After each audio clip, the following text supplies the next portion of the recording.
Hello students, कैसे हैं आप। तो चलिए आज 13.2 एक्सरसाइज का क्वेश्चन नंबर 6 कर लेते हैं।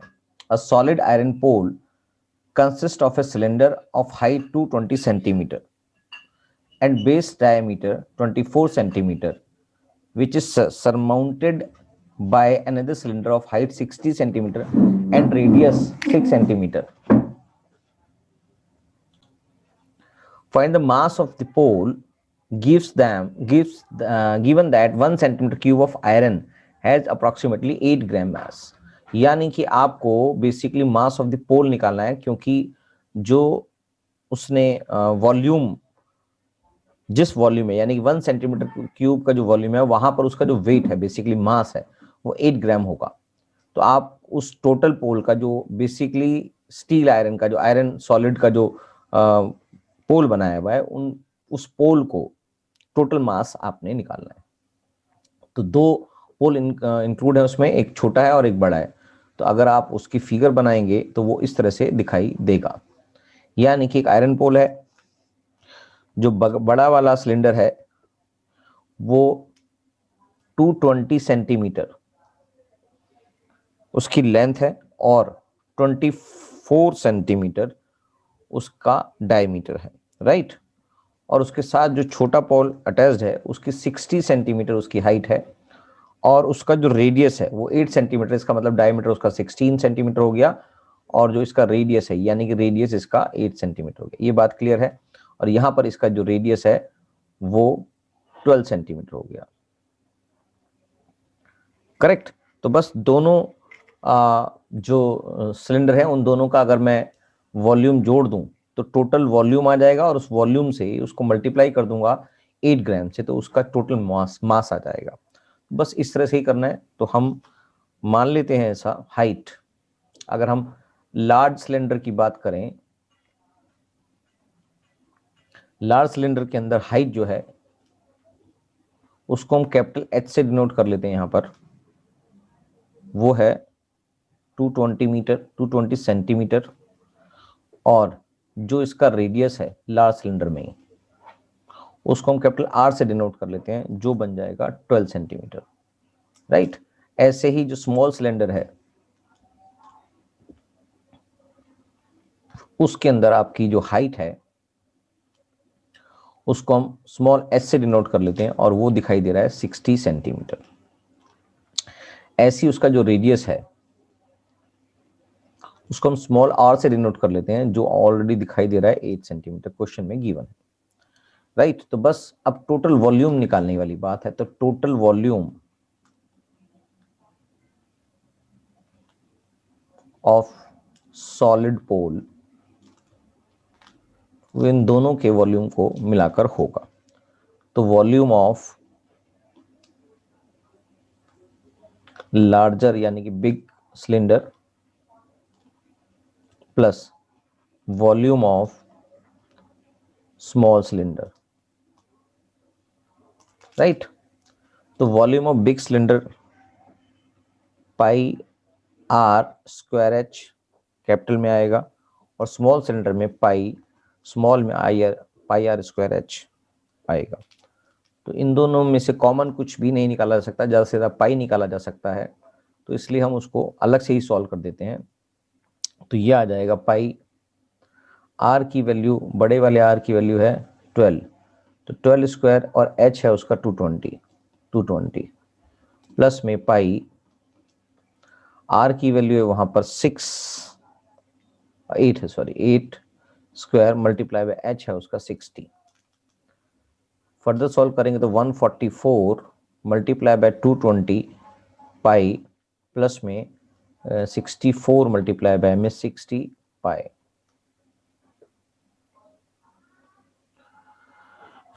तो फर्दर सॉल्व करेंगे तो पाई की वैल्यू यहाँ पर है अलग से ही, पाई कॉमन ले लेंगे तो अंदर जो बच जाएगा 144 मल्टीप्लाई बाय 220 करेंगे तो ये आ जाएगा 31680 प्लस में 64 मल्टीप्लाई बाय 60 करेंगे तो 3840 आ जाएगा। और फाइनली पाई की वैल्यू क्वेश्चन में 3.14 दे रखी है और मल्टीप्लाई कर देंगे इसका टोटल से 35520 which is equals to 1,11,532.8 centimetre cube, right. और क्वेश्चन में मास ऑफ 1 सेंटीमीटर क्यूब का दे रखा था। Mass of 1 centimetre cube iron equals to 8 gram. So mass of जो भी आपके पास वॉल्यूम आया है 1,11,532.8 centimetre cube iron equals to 1,11,532.8 multiply by 8, which is equals to 892,262.4 gram. 892,262.4 gram, और इसको हम लिख सकते हैं केजी में 892.262 केजी। आंसर आ गया mass of the this one. क्या बात समझ में आ गई? मास ऑफ द पोल इतना टोटल आ रहा है सॉलिड का, तो बस इसका आंसर यही निकालना था। अगला क्वेश्चन नंबर 7 करते हैं। क्वेश्चन नंबर 7 कर लेते हैं। A solid consisting of A right circular cone of a height 120 centimetre. एक सॉलिड है जिसके अंदर राइट सर्कुलर कोन है 120 सेंटीमीटर हाइट का, एंड रेडियस 60 सेंटीमीटर, और उस कोन का जो रेडियस है वो 60 centimetre. Standing on a hemispherical radius of radius 60 centimetre is placed upright in a right circular. और उसके नीचे हेमिस्फीयर है और उस पूरे सॉलिड को एक राइट सर्कुलर सिलेंडर के अंदर फिट कर रखा है, सीधा खड़ा करके, फुल ऑफ वाटर, और उसको पानी से भर रखा है, उसमें रखा है, such that it touches the bottom, और वो इस तरह से रखा हुआ है कि उसका बॉटम टच कर रहा है। Find the volume of water left in the cylinder if the radius of the cylinder is 60 centimeter and its height is 180 centimeter। Cylinder की हाइट और रेडियस दे रखा है, और साथ में जो वॉल्यूम ऑफ वाटर उसमें दिखाई दे रहा है, उस टॉय को, सॉलिड को रखने के बाद वो निकालना है। तो यानी कि सिलेंडर का वॉल्यूम निकालेंगे और सॉलिड का वॉल्यूम निकालेंगे, और उसमें से इन दोनों को लेस कर देंगे तो आपका आंसर आ जाएगा वॉल्यूम ऑफ वाटर का। तो चलिए निकाल लेते हैं इसको। क्वेश्चन नंबर 7 का फिगर सामने आपको यहाँ पर जो सिलेंडर दिखाई दे रहा है उसकी हाइट जो है पूरी की पूरी वो है 180 सेंटीमीटर, राइट। और जो कोन है उसकी हाइट है 120 सेंटीमीटर। जो कोन दिखाई दे रहा है उसकी कोन की हाइट जो है वो 120 सेंटीमीटर दिखाई दे रही है क्वेश्चन में। और जो नीचे हेमिस्फीयर है उसकी हाइट है 60 सेंटीमीटर। हाइट कह लो या इसका रेडियस कह लो तो भी 60 सेंटीमीटर होगा, और इसका यहाँ से इसका मतलब रेडियस भी 60 सेंटीमीटर है, यानी कि कोन और हेमिस्फीयर दोनों का रेडियस 60 सेंटीमीटर ही नजर आ रहा है। कोई डाउट? तो चलिए अब इस क्वेश्चन को हम कर लेते हैं। 3 सॉलिड्स हैं जिसके अंदर इनका कॉम्बिनेशन है, और उसके बेसिस पर वाटर का वॉल्यूम जो भी सॉलिड को सिलेंडर में रखने के बाद बच जाएगा। तो आपको ये पहले क्लियर होना चाहिए, volume of water left in cylinder निकलेगा कैसे? ये निकलेगा volume of cylinder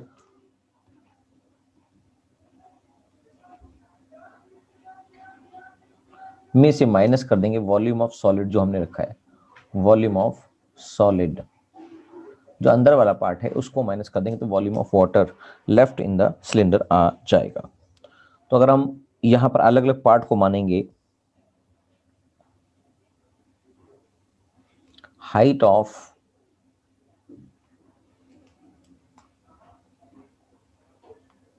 conical part,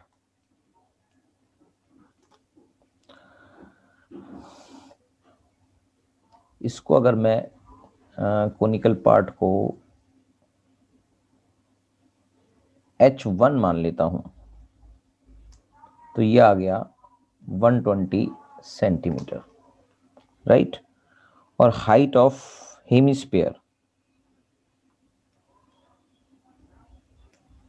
height of hemisphere कितना होगा, जो उसका वो रेडियस होगा सेम ही होगा। तो अगर आप चाहें तो उसको उससे भी निकाल लेंगे, क्योंकि रेडियस हमें नहीं पता है, तो भी आप टोटल हाइट में से अगर कोन की हाइट निकाल देंगे तो आपके पास हेमिस्फीयर की हाइट आ जाएगी, जिसको उसका रेडियस भी बोला जाएगा। तो हाइट ऑफ हेमिस्फीयर आ गया है। जो हाइट ऑफ हेमिस्फीयर है उसको हम क्योंकि हेमिस्फीयर में हाइट की रिक्वायरमेंट नहीं होगी, तो ये उसका रेडियस भी कहलाएगा। यानी कि इसको हम R1 से डिनोट, हेमिस्फीयर अलग है तो R2 से डिनोट कर देते हैं इसको, या R से ही डिनोट कर देते हैं, क्योंकि इनका R तो सबका सेम ही है। क्लियर। और हाइट ऑफ सिलेंडर की बात करें, हाइट ऑफ सिलेंडर, इसको मैं हाइट ऑफ जो कोनिकल पार्ट है इसको स्मॉल h से डिनोट कर देता हूं, और हाइट ऑफ सिलेंडर को मैं कैपिटल H से डिनोट कर देता हूं। वो क्वेश्चन में दे रखी है 180 सेंटीमीटर, राइट। तो रेडियस ये हमने बता दिया, रेडियस ऑफ हेमिस्फीयर इसकी हाइट के बराबर होगा, तो इसको हमने यहाँ पर 60 सेंटीमीटर ही यहाँ पर बना ही दिया है।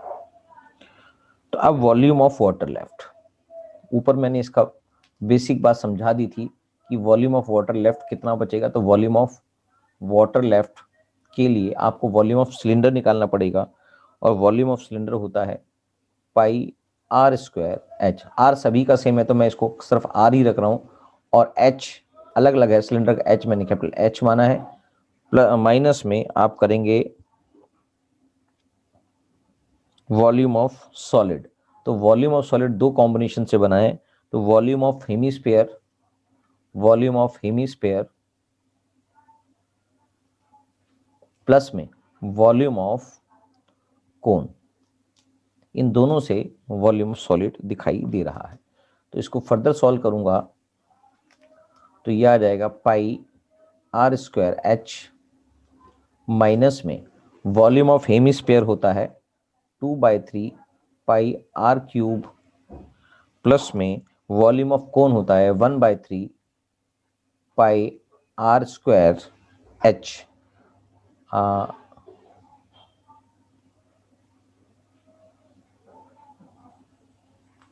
1/3 पाई R स्क्वायर, और इसका जो वॉल्यूम ऑफ कोन है वो स्मॉल h से डिनोट किया जाएगा। करेक्ट। तो बस निकल जाएगा, सिर्फ कैलकुलेशन ही करनी है। तो अगर हम बात करें, पाई तो सब में आ ही रहा है, तो पाई R स्क्वायर H यहाँ कैपिटल लिख दिया, माइनस में पाई यहाँ बाहर निकाल लेते हैं, और इसका 1/3 भी बाहर निकाल लेते हैं, R स्क्वायर भी बाहर निकाल लेते हैं, तो बचेगा क्या, ये बचेगा 2R प्लस में 1/3 पाई R स्क्वायर, और H स्मॉल h है। करेक्ट। तो बस और क्या निकलेगा इसमें, चलो इसको अलग सॉल्व कर देता हूँ। पाई R स्क्वायर H माइनस में 1/3 पाई R स्क्वायर की वैल्यू जो है स्मॉल, अच्छा दोनों का सेम ही R है तो वो 60 दिखाई दे रहा है, 60 स्क्वायर ब्रैकेट में 2 इंटू 60 प्लस में H स्मॉल h है, यानी कि कोनिकल पार्ट की बात हो रही है, और वो है 120।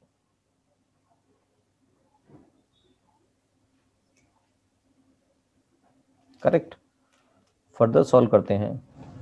पाई R स्क्वायर H माइनस में 1/3 पाई, ये हो गया 3600, और ब्रैकेट में आ गया 120 प्लस में 120। फर्दर सॉल्व कर देते हैं। पाई R स्क्वायर H माइनस में 3 से काट देते हैं 1200, यह आ गया 1200 पाई मल्टीप्लाई बाय में 240।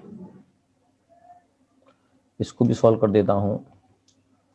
पाई 60 स्क्वायर यानी कि ये भी 3600 हो गया, और h की वैल्यू हो गई एच कैपिटल एच है, इसका मतलब ये 180, यानी कि पूरे सिलेंडर की वैल्यू 180 से मल्टीप्लाई कर रहे हैं। माइनस में 1200 पाई इंटू में 240, राइट। और कुछ कॉमन आ रहा है इसमें, पाई तो कॉमन आ रहा है, 1200 भी कॉमन आ रहा है, बचेगा क्या, 3 इंटू 180 यानी कि 540 माइनस में 240 which is equals to 1200 pi multiply by में 0 0 and 300 which is equals to, pi की वैल्यू क्वेश्चन में कुछ नहीं दी गई तो 22/7 ही लिखा जाएगा। तो ये आ गया 12 36 1 2 3 4 और multiply by 22/7।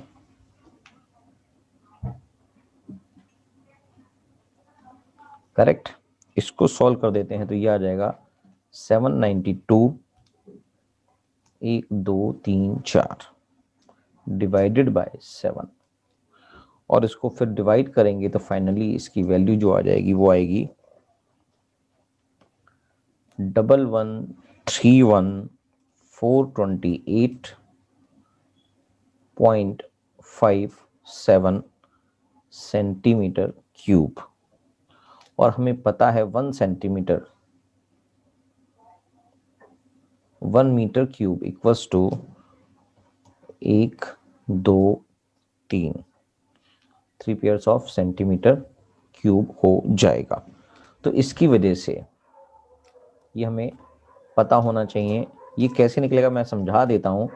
1 metre equals to क्या होता है, 100 सेंटीमीटर होता है। तो अगर मैं दोनों साइड्स को क्यूब करूंगा तो आपके पास ये दिखाई देगा, दोनों साइड को क्यूब कर देंगे तो finally 1 metre cube equals to 000000, ये सेंटीमीटर क्यूब आंसर आ जाएगा। तो ये बात समझ में आ गई होगी। ये मैं इसको बॉक्स में डाल देता हूँ क्योंकि ये क्वेश्चन का पार्ट है तो सही, और क्वेश्चन के अंदर कैसे आया ये लिखने की जरूरत नहीं होती, बस आपको डायरेक्ट ये लिखना है।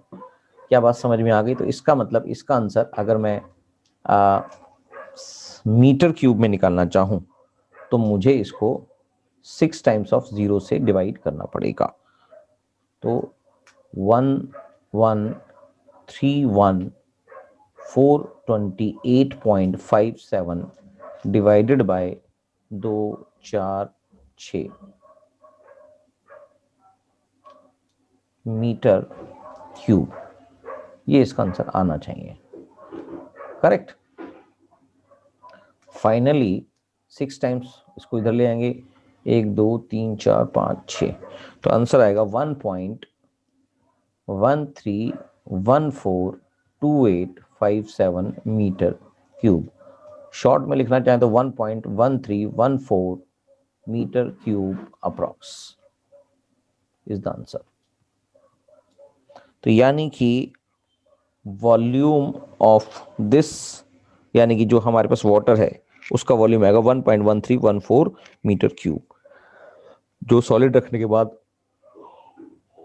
वाटर बच जाएगा। करेक्ट। तो ये क्वेश्चन भी कैलकुलेटिव है, बस है कॉन्सेप्ट वही है, मगर थोड़ा सा समझना पड़ेगा कि इसके अंदर 3 सॉलिड्स इंक्लूड हो रही हैं। जो सिलेंडर है उसी के अंदर ही अंदर वाला सॉलिड रखा गया, और उसके बाद क्योंकि उसमें पानी था तो सॉलिड रखने के बाद जो भी बाकी स्पेस बच जाएगा उसमें पानी का वॉल्यूम होगा, तो उस वॉल्यूम को निकालने के लिए सिलेंडर के वॉल्यूम में से सॉलिड का वॉल्यूम निकालेंगे तो ऐसा आ जाएगा। और सॉलिड का वॉल्यूम निकालने के लिए आपको 2 सॉलिड्स को कॉम्बिनेशन को निकालना पड़ेगा, एक तो कोन है और दूसरा हेमिस्फीयर है। इन दोनों को कंबाइन करेंगे तब सॉलिड का वॉल्यूम निकलेगा।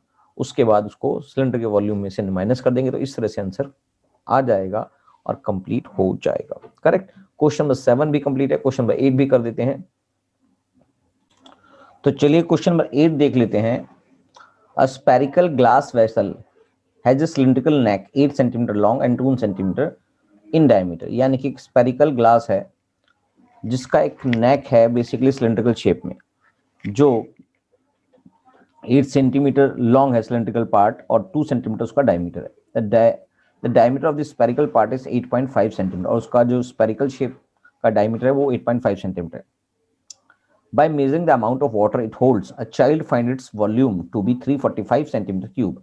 यानी कि जो उसमें वॉल्यूम आ रहा है वो 345 सेंटीमीटर क्यूब आ रहा है उस स्पेरिकल ग्लास जिसका नेक सिलेंड्रिकल है, उसमें टोटल वॉल्यूम क्वेश्चन में गिवन है। एक बच्चे ने उसको चेक किया। Check whether she is correct, क्या वो करेक्ट है, क्या वो सही है, इसको आप चेक करें। यानी कि आंसर आपका 345 आएगा तो आंसर सही है, नहीं तो गलत है। एज इनसाइड मेजरमेंट, जो क्वेश्चन में दिया गया है वो सब कुछ उसका इनसाइड मेजरमेंट मानते हुए अगर आप उसको चेक करेंगे तो चलिए इस क्वेश्चन को करेंगे, तभी अपने आप ये चेक हो जाएगा कि 345 क्या ये ठीक है। तो क्वेश्चन नंबर 8 जो पार्ट है उसका निकालना पूरा ही है, सिर्फ चेकिंग वाली बात 345 में, मगर आपको क्वेश्चन तो पूरा ही निकालना पड़ेगा। तो वॉल्यूम ऑफ वेसल कैसे निकालेंगे? वॉल्यूम ऑफ वेसल, पूरा का पूरा जो वेसल है उसके लिए आपको वॉल्यूम ऑफ स्पेरिकल पार्ट जो होगा, volume of sphere plus volume of cylinder, दोनों को अगर प्लस कर देंगे तो इसका वॉल्यूम निकल आएगा। तो वॉल्यूम ऑफ स्पेयर जो होता है वो होता है 4/3 पाई आर, क्योंकि जो स्पेयर है वो बड़ा है तो मैं इसका कैपिटल आर मान लेता हूं इसको, और जो वॉल्यूम ऑफ सिलेंडर है उसको मैं स्मॉल आर मान लेता हूँ। उसके अंदर जो उसका जो इसको मैं स्मॉल आर मान लेता हूँ, यानी कि आर इक्वल्स टू क्या हो गया 1 सेंटीमीटर, और जो कैपिटल आर है तो कैपिटल आर यानी कि ये बन जाएगा 4.25 सेंटीमीटर। तो इसको मैं कैपिटल आर ही लिख देता हूं।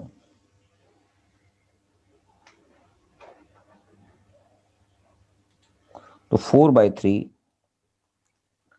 पाई r cube plus volume of cylinder जो दिखाई दे रहा है वो होगा pi small r square, correct.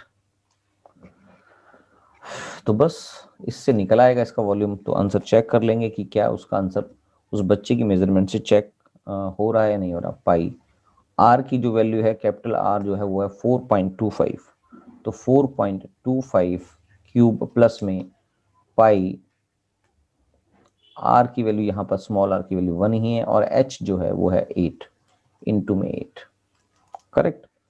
तो ये वैल्यू आ गई 4/3 पाई 4.25 क्यूब प्लस में 8 पाई।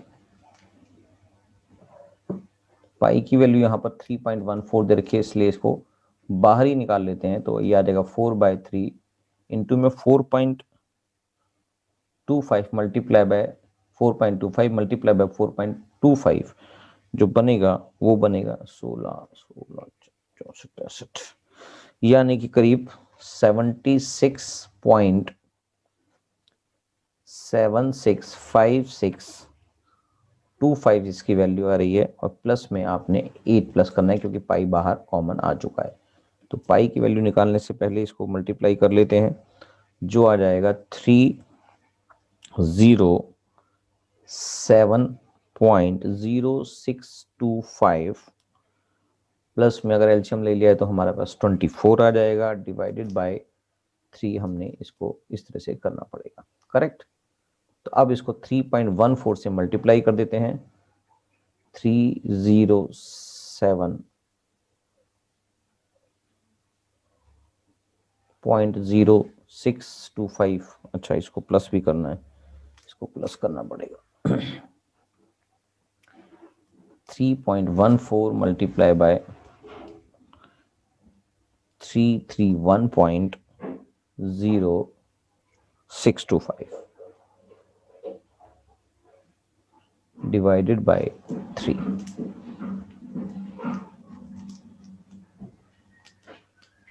करेक्ट। जिसकी वैल्यू सॉल्व होके आएगी, थोड़ा सा कैलकुलेटिव होता ही है, आपको तो मल्टीप्लाई करना ही पड़ेगा।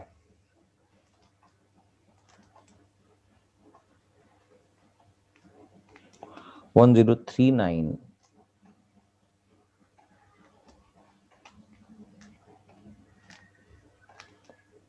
53625 divided by 3, which is equals to 346.512083 centimetre cube, यानी कि इसका अप्रोक्सीमेटली आंसर जो है वो 346.51 अप्रोक्स इसकी वैल्यू आ गई है। इसका मतलब जो सेंटीमीटर क्यूब आएगा, इसका मतलब जो बच्चा है उसने थोड़ा सा मेजरमेंट में कमी कर दी थी, 345 आ रहा था, तो इसका आंसर ये माना जाएगा। 345 की जगह 346.51 centimetre cube is the answer, correct. तो बस ये वाला टॉपिक, ये वाली एक्सरसाइज भी कंप्लीट हो गई है। नेक्स्ट एक्सरसाइज काफ़ी इंपॉर्टेंट है, दोनों अगली एक्सरसाइज। फर्स्ट टर्म का जो एग्ज़ाम है, एग्ज़ाम में पेपर में जरूर आता है, जो आपको नेक्स्ट टू नेक्स्ट एक्सरसाइज में मिलेगा कि फर्स्ट टर्म क्या चीज़ होती है, बिल्कुल आपके लिए नया है।